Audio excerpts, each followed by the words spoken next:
What's normal to do as a child but creepy to do as an adult? I think putting your fingers under a closed door of a bathroom while someone is using it. This is so specific and perfect. Getting your butt wiped by someone much older than you. More generally, getting your butt wiped by anyone who is not you. Sprinting down the sidewalk in a large city. When I see kids do it, totally normal. When I see adults do it, I assume something is seriously wrong. That's why you hire kids to rob the Diamond Exchange. Climbing things. As a kid it was play and fun. As an adult people think you're trying to break into a house and call the cops. Even as a kid you run the risk of getting pushed out a window though. Climb into your mother's bed in the middle of the night. My niece was pointing out other kids missing teeth at Walmart after losing her first tooth. Then she pointed to a woman and said she's missing a front tooth like me. It was very uncomfortable because we kept crossing paths with this woman in different aisles. LMAO kids. I have diastema, a rather large gap between my front teeth. Kids regularly tell me I'm missing a tooth like them. Cracks me up every time. I'll at times freak out like I didn't know. The reactions are great. I had an encounter like this at Target with a man who was an amputee. He was young, in shape and just had a pretty cool looking prosthetic. It had what looked like a shock on it and was carbon fiber etc. It was actually pretty cool.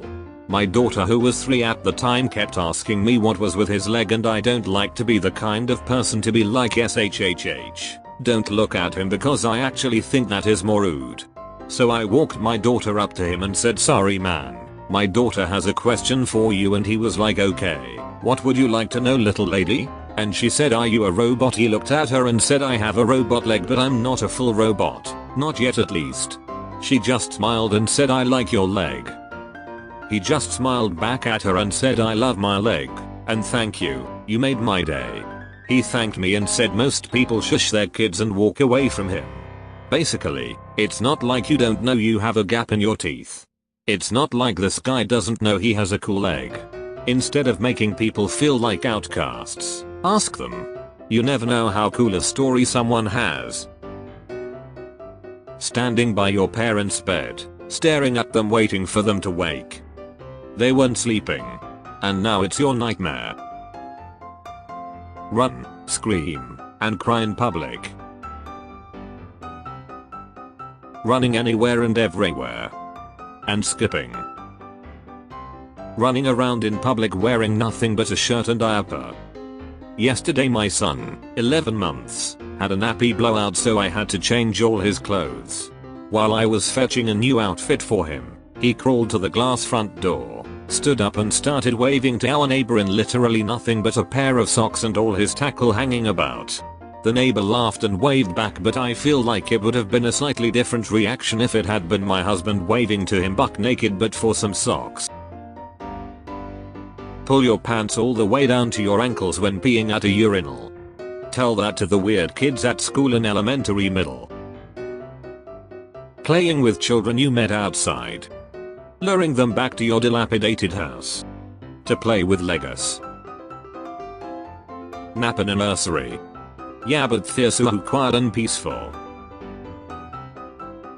Step on top of adults' feet and have them walk with you on their feet. I feel like children stare a lot, so that are the good old days when I was small and could stare at a construction site and not look like I was conducting industrial espionage. Invite complete strangers to come play with you and be your friend. On a side note, I wish we kept the whole wannabe friends part of childhood. Making adult friends is hard. A few years ago while I was in college, I saw a guy walking across campus wearing a shirt for a band I like. Then later that night I saw him at a show for another band. I was looking for some new friends and he seemed nice, so I came up to him and said, hey, you go to university at Houston, right? And he looked a little worried, so I almost bailed out of the conversation. But he said, you there? So I told him I saw him earlier and that I've been looking for more friends that like the same music as me and just said so we should be friends and we exchanged numbers and he's one of my best friends now lol. I don't think that interaction would have ever worked with 99% of people. Speak in a high-pitched voice and draw on the ground. I saw a child on campus a few days ago putting water on an outside metal art piece type chair and shouting yay. Yay. Yay as the water quickly dripped off. So cute. Very weird for an adult to do. Have baths with your siblings. Hide from the teacher in kindergarten class. Accidentally grabbing a stranger's hand. Drink with a baby bottle. Throwing a tantrum. While it's not the best behavior, throwing a tantrum as a child is not really that weird, but an adult throwing one definitely is. Make sure to like and subscribe for daily Reddit videos.